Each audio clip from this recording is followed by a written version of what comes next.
For me personally, it was also a challenge to deal with something that it was considered, and it's, for many people it's still considered a myth. So when you have a problem with your cartilage, everybody feels that, okay, it's the end of the career, it's, yeah, you cannot do anything anymore. But this is not true. And if you get deeper in knowledge and experience, you can realize that this is not absolutely true. So you can do a lot of stuff, and there are now an ongoing process, of course, of getting new treatments. What I realized coming here in Doha 2.5 years ago is that in the Arabic vocabulary, it's very hard to define and to find the exact word what is cartilage. In the Anglo-Saxon or in Greek vocabulary, in language, yes, there are different words to explain. Cartilage literally means the tissue which covers the bone on the joint. So you have bone, something that covers the bone, like a tile in the floor, and then you have the opposite side covered with tile, and then back again the bone. So we don't have bone rubbing on bone, but we are having cartilage, which is the coverage, the outer coverage of the bone, rubbing with the other cartilage on the other side. And this is not meniscus. This is not غضروف. غضروف, meniscus, is a special tissue inside the knee as well, which has some characteristics of cartilage, but it's not what we call cartilage. So just to give you an idea, cartilage is the tile on the floor, cement is the bone, the tile on top of it attached to the bone is cartilage, and then in our floors we have carpets as well, meniscus. So meniscus is the carpet, tiles is the cartilage, and then the cement is the bone. Everybody connects the problems in the cartilage with khushuna, which is a big problem in the cartilage. There are some smaller problems that we call them cartilage defects. So for example, when someone dislocates the sabuna, when you have a dislocation of the patella, then the cartilage in one part might be, a small part of this might be torn away. Or when you have an impact, or when you have a Rabat Salibi injury, and then turning the joint, you create, you don't want it, but it happens, there is a problem there. And then there is the beginning of many other problems, which finally, if we don't treat them well, or if cannot be treated because they are big or whatever, can lead to khushuna, osteoarthritis. There is a focal, one only small or bigger, but focal place of problem in the coverage of the bone, in the cartilage in general. When this is generalized, where all the area which is covered by cartilage is having a problem, then we call this khushuna. We call this osteoarthritis. If I may show you something, for example, this is our femur, the thigh bone, and then if you have only a focal problem in one area, which possibly is the beginning of a bigger problem, but when we manage to find it out in the beginning, we can call it cartilage defect or cartilage lesion. But when it expands and then all the area is not covered with cartilage anymore, so then it's khushuna. It's a bigger problem. I'm saying this because if you manage to diagnose something early on, when you have a small defect, you can do more things and possibly you can treat the patient. For the same defect in two different people, the perception and the symptoms that the patients experience are different. So an athlete, for example, that has a defect that I have as well, which I'm not an athlete anymore, might experience less symptoms compared to me because he has better muscle surrounding, his muscles are better, his proprioception is better, neuromuscular control is better. So with the same defect, less problems. Or you can say that because he's competing in a high level, he's doing a lot of jumps, changing directions, shooting and everything, possibly he has more compared to me, which I'm not that active anymore. So Yes, I agree. The diagnosis might be the same, but the expression of the clinical situation for the patient might be different. We can find a lot of these kind of injuries, especially after surgeries, in football players and in volleyball players, but in a different anatomic location. As for the symptoms, which are common in everybody, not only athletes, they experience pain, swelling, effusion, fluid in the knee, episodes of swelling, or they might experience something like catching the knee, locking, because the area is not smooth. So when you reach, you touch the area by doing a movement, you feel something like locking. In many cases, there are combinations of this. So you start with some pain, then you develop effusion, and then you might get locking, or only one of them, or two of them. And there are many people, many athletes especially, that we do the screening here in hospital, which is the best place to be for an athlete, to be treated also. And they do screening for several issues, and by chance we find that we have relatively big cartilage lesions that they're not symptomatic yet. They might become symptomatic later on, but to the point that we made the diagnosis, possibly it's not symptomatic. A cartilage defect, if left untreated, or if cannot be treated properly, will lead finally to bigger lesions, and then we have to name this osteoarthritis. But don't forget that there is osteoarthritis, that it is not driven by a cartilage defect, an injury or something. There is osteoarthritis coming from rheumatoid arthritis. So it's a systematic disease. And there are also people which in their DNA it says that you're gonna develop Hoshuna. So these people are the ones that typically in 65, 70, 75 years old, they start having problems in the joint, which is a generalized cartilage problem, which is called osteoarthritis. Being active, having the best possible muscle surrounding, the best possible neuromuscular control, I would say that can be protective. On the other hand, increased load, especially when it is combined with an injury of another tissue, for example, Rabat Salibi, or your meniscus, غضروف, then puts the knee in a very big possibility to develop cartilage defects. And that's what we see more and more, where we don't see that many cartilage defects that coming isolated. The patient fall down and had the cartilage defect.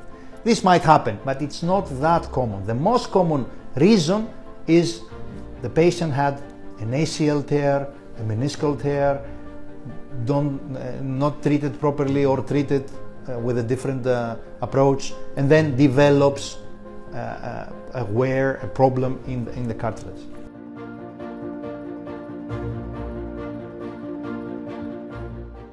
In Aspetar, at least in the 2.5 years that I'm here, we are implementing everything that is available in terms of treatment methods for cartilage around the globe. There is no single institution, hospital in the world that can provide all treatments for cartilage, biological treatment for cartilage, from A to Z. In some countries because of regulatory issues, in some other countries because of finance issues, in some other countries or in other institutions because of lack of expertise. But here we have a great group which organizes everything, and we have access and full support from higher management, from the ministry and everybody to implement not almost, everything.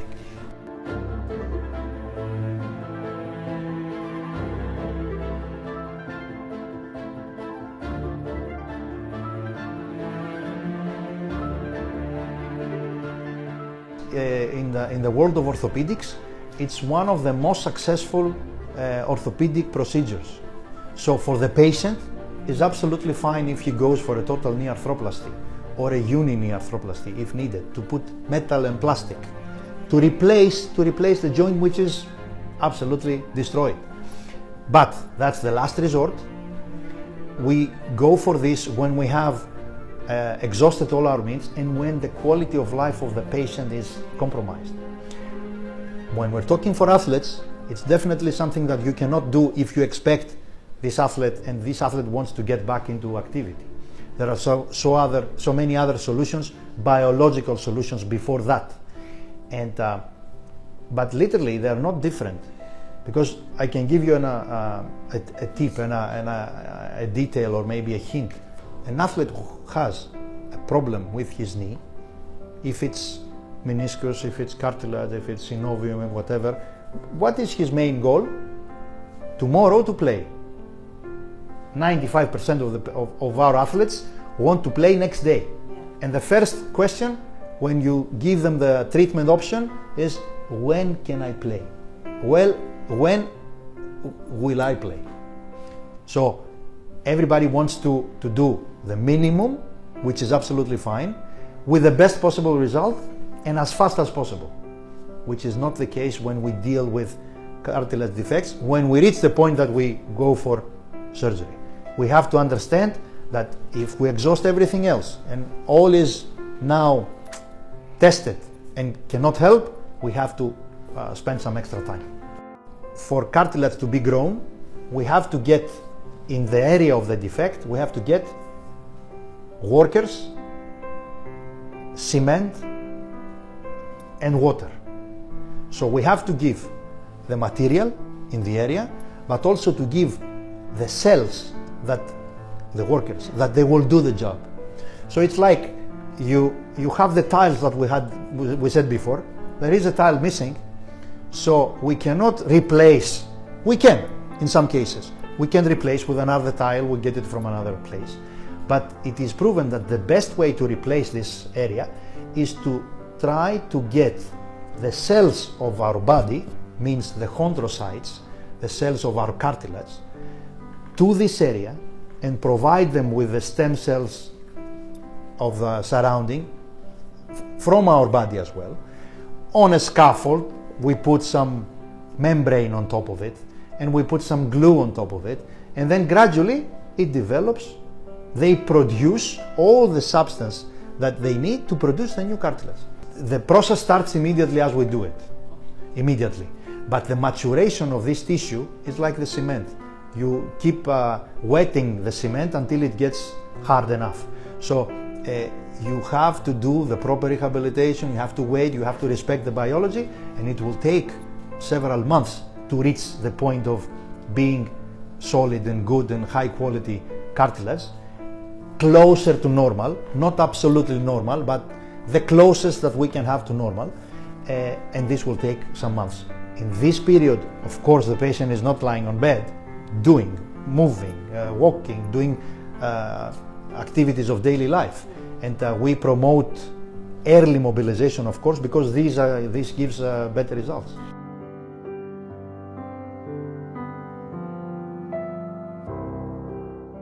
The problem, I agree. The problem, especially with athletes, in athletes, is that they consider time as a main factor.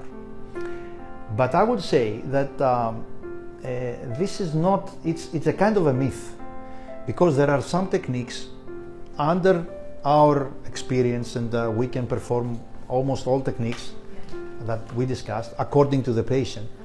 There are some techniques that can be a little bit faster in terms of return to sports, some others that take time, of course, but the question is, are you worried about time, or are you worried about if you are getting back in the best possible shape and performance? Because I would argue that for a 21-year-old, 22-year-old high-level national team or a high-profile player in any sport here in Doha or international, who has all his career ahead of him and he has a cartilage defect, he can spend 1 year out by treating his cartilage and not creating many problems or even no problems later on. But yes, of course, if it's a 35-year-old and at the end of his career, we can change the approach, we can do something different, which is faster, of course, and quite efficient for a short period. That's the difference. Because if you spend some time now in the beginning, you gain a lot of time at the end. A good rehabilitation can save a bad surgery. A bad rehabilitation can destroy a good surgery. So I would say it's 50-50 for sure. And especially in cartilage, maybe it's a little bit more because it takes time and you have to hold the patient. You have to hold the patient. Many patients are feeling, and we have the experience already here because we deal with many patients with this kind of technique so far here. That's my experience so far here. So the problem is that they're feeling so good that they want to go faster. And then the rehab and ourselves need to control them a bit. But it is a special process of rehabilitation. Many parameters need to be taken, but to be absolutely honest, if you need to recover from something like having a cartilage defect, and it's not selfish, if you do the surgery, the proper surgery, you have to come to hospital and do the proper rehabilitation as well. The best is to have the surgery here and then the follow-up. It's a follow-up process, and that's what gives the best results.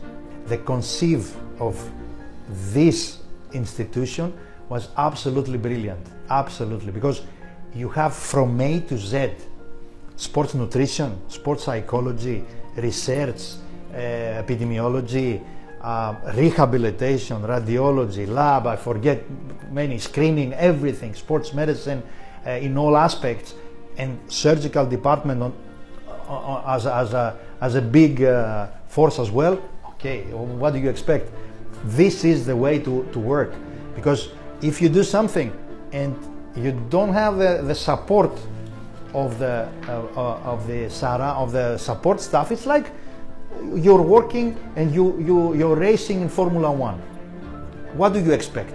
To have a great owner of the team who gives the money, who supports, who has an idea and strategy.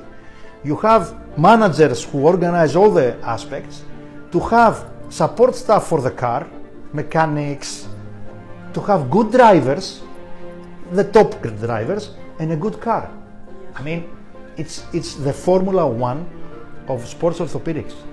If you live outside the region, if you live in Europe and if you live in US, the first thing that you see is how much research is going out from hospital.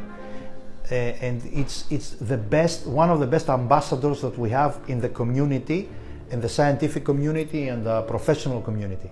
And I was impressed by the reality when I came here, because I read all the articles published and all the stuff around. But when you're coming back, when you're coming here and you see what is the potential, and with a little bit more better coordination between the groups, it will be absolutely fantastic. We have an assessment unit which is top of the tops. We have people in research which are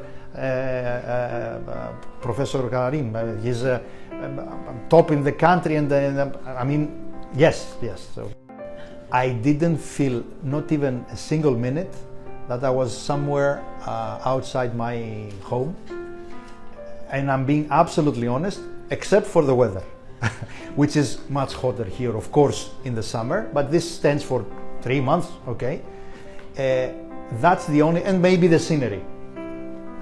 I adapted exceptional with the local population, with our friends here, because I find myself and my national origin, I mean Greeks and Middle Eastern Arabs, we have absolutely the same mentality in many things. So for me, I think it's easier for compared to other Europeans, and life here is it's exceptional. I mean, it's a different story. Yeah? I mean, it's really absolutely well organized, has many good things that I had back home, but to a higher level.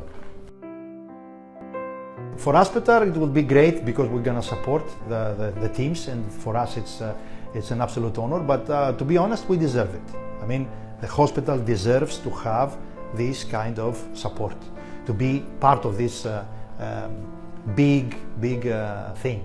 On the other hand, I don't think that we're going to have a lot of work to do, but if we have to do something, we're going to be at the highest professional level, and we're going to show the best face of the country, representing the country as well.